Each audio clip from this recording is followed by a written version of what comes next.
भगवान के बोली, छलना कपट दिल में सूरत बांधो। ए कुकुर कौन है रे? मारा सारे।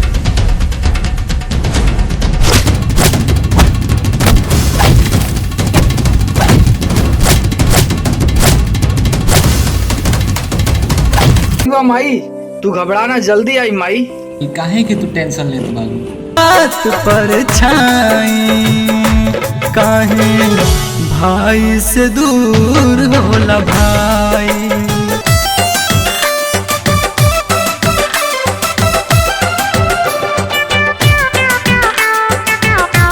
प्रणाम आप सभी को।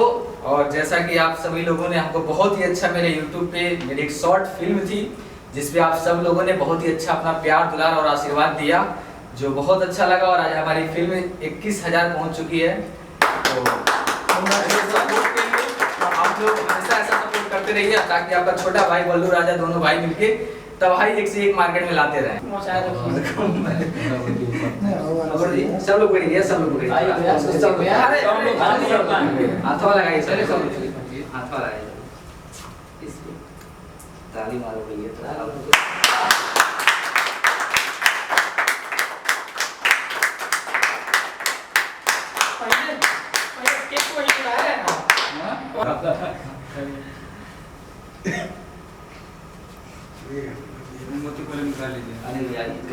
अरे कुछ बोलिए तो गाइस प्ले करो, थोड़ा और प्ले करो, प्ले कर दो। कहां हो?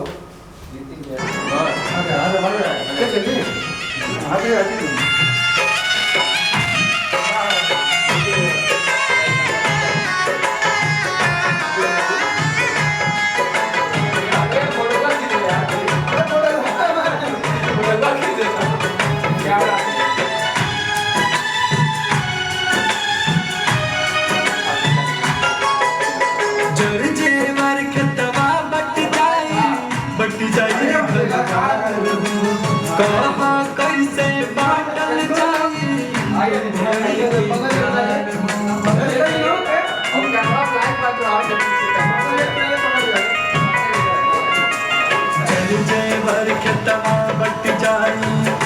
जाई घर द्वार हो, कहा कैसे बाटल जाई तू भाई के प्यार, कहा कैसे बाटल जाई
साख से पत्ता टूट के बोला जिंदा कैसे।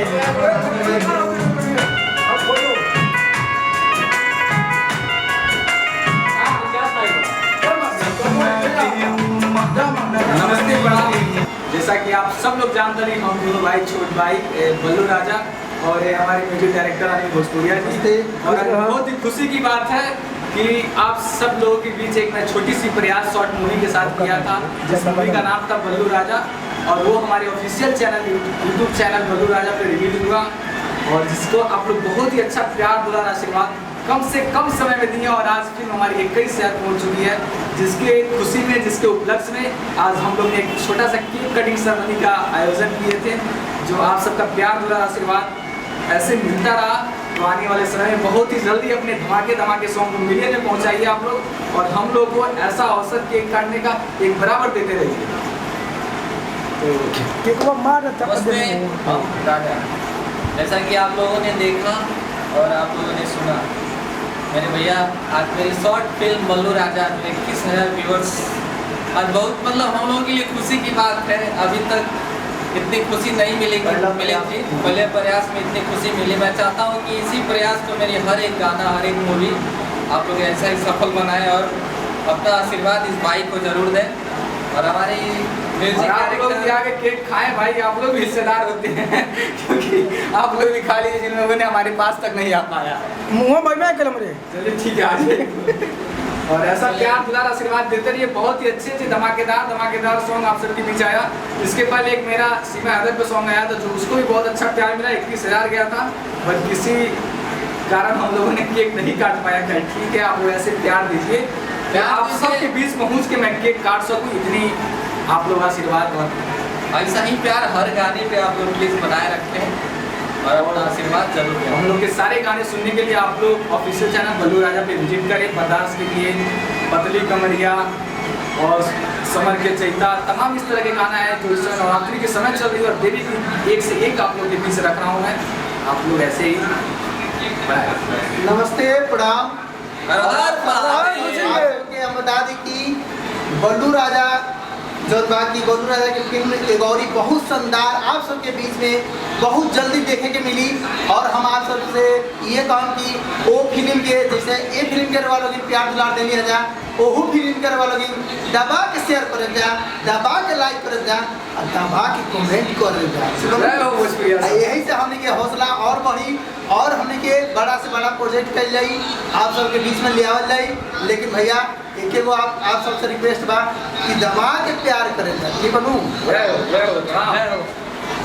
Very nice.